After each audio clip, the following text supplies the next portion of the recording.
guys, it's me, Tita Mira. For today's video guys, nandito ako ngayon sa simbahan. Samahan niyo po ako dahil birthday ko po yan, August 31, 2024.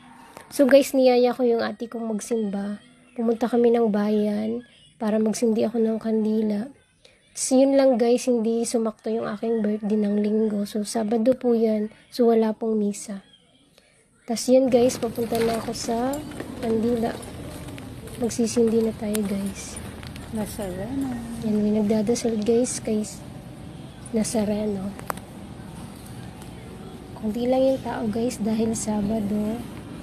Pero syempre guys, kailangan natin laging mag-thank you kay Lord sa lahat ng blessing na binibigay niya sa atin. Maliit man yan o malaki, kailangan natin mag-thank you. So yung ate ko din yan guys, nag-ano na rin ng kandila.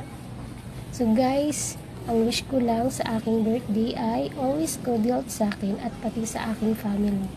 So, ito naman guys ay nagdadasal na ako. Tapos yun si Nazareno guys.